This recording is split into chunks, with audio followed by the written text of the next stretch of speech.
అడవులు ఆక్రమించి ఎస్టేట్లు నిర్మించుకుంటారు. కొండల్ని మింగేస్తారు, చెరువుల్ని చెరబడతారు. ప్యాలెస్ల నుంచి ఎస్టేట్ల వరకు అక్రమ సామ్రాజ్యాన్ని నిర్మించుకున్నారు. ఆపరేషన్ క్లీన్ పాలిటిక్స్తో పాజిటివ్ ప్రోగ్రెస్ పాలిటిక్స్కి నాంది పలకదాం. అందుకే మళ్ళీ హామీ ఇస్తున్నా, ఎవరైతే ఎకనామిక్ టెర్రరిస్టులు ఉన్నారో, ఆర్థిక ఉగ్రవాదులు ఉన్నారో, వాళ్ళ గుండెల పైన రైళ్లు పరిగెత్తే విధంగా చేసే బాధ్యత మీ నాయకుడిగా నాదని మరొకసారి మీ అందరికీ హామీ ఇస్తున్నా. తమ్ముళ్ళు, టెక్నాలజీ వచ్చింది, నేనే టెక్నాలజీ తీసుకొచ్చాను. సాంకేతిక మనం చూస్తే బ్రహ్మాండంగా ముందుకు పోతా ఉంది. ఒకప్పుడు చిన్న పనికి కూడా ఆఫీసుకు పోవాలి, దర్జాగా ఆఫీస్కి అవసరం లేదు, ఫోన్లో వాట్సాప్లోనే అన్ని సేవలు వస్తాయి. ఇప్పటికే 380 సేవలు. అదే మరిగా రేపు జూన్ 12కి 1 సంవత్సరం పూర్తి చేసుకున్న సందర్భంలో 500 సేవలు పెడతాం. మళ్ళీ 1-2 నెలల్లో అన్ని సేవలు ఆన్లైన్లోనే ఉంటాయి. మీకు నేను ఒకటి హామీ ఇస్తున్నా, మా తమ్ముళ్ళు, మా ఆడబిడ్డలు ఏ అధికారి దగ్గరికి పోయే పని లేదు. ఏ పని కావాలన్నా హాయ్ అని ఒక్క మెసేజ్ పెడితే నేను వచ్చి మీ పని చేపిస్తానని మీ అందరికీ హామీ ఇస్తున్నా. అది టెక్నాలజీ మహిమ. ఇంకో పక్క మీ అందరికీ హామీ, వ్యవసాయంలో, ఆరోగ్యంలో, అన్ని డిపార్ట్మెంట్లో ఆధునిక పరిజ్ఞానాన్ని ఉపయోగిస్తాం. మీ జీవితాల్లో వెలుగు తీసుకొస్తాను. మీ అందరికీ ఎలాంటి ఇబ్బందులు లేని ప్రభుత్వాన్ని ఇస్తామని చెప్పి కూడా నేను మీకు తెలియజేస్తున్నా. మీరు ఓట్లేశారు, మెజారిటీతో గెలిపించారు. ఢిల్లీలో మన పరపతి పెరిగింది.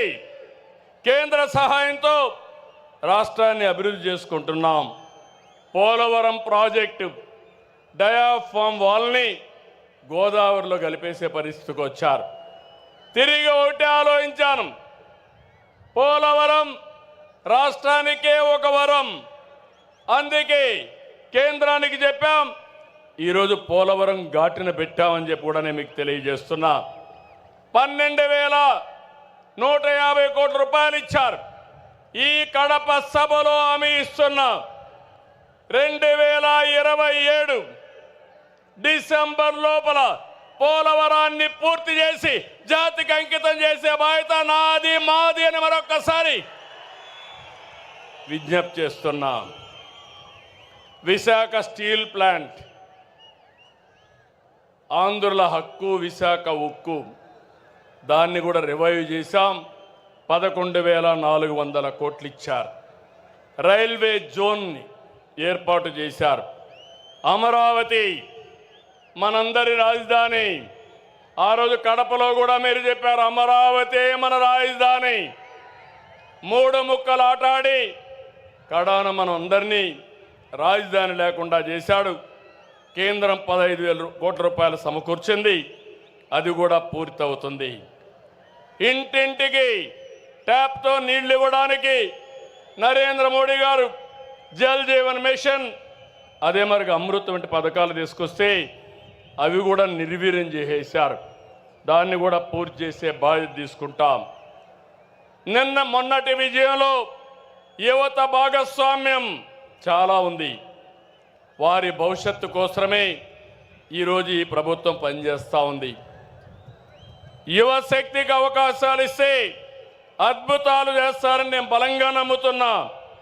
అందుకే ప్రమాణ స్వీకారం చేసిన రోజునే 20 లక్షల మందికి ఉద్యోగాలు ఇస్తామని అనౌన్స్ చేశామని చెప్పి కూడా నేను మీకు తెలియజేస్తున్నా.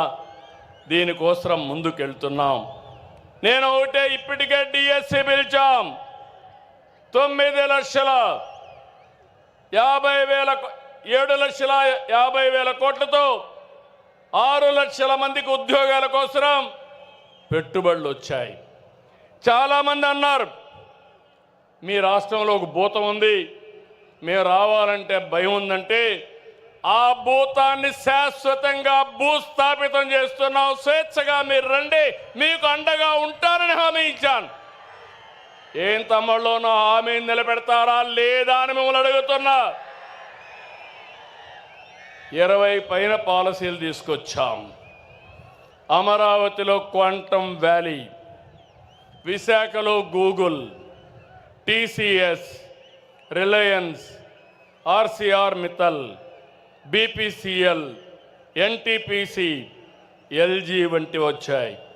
తమ్ముళ్ళు, నేను ఎన్నోసార్లు చెప్పాను, నాలెడ్జ్ ఎకానమీలో రాష్ట్రాన్ని గ్లోబల్ హబ్గా తీర్చి మీ ఇంటి దగ్గరనే మీరు కూర్చొని మీరు పనిచేసే విధానానికి వర్క్ ఫ్రమ్ హోమ్ తీసుకొస్తానని చెప్పా.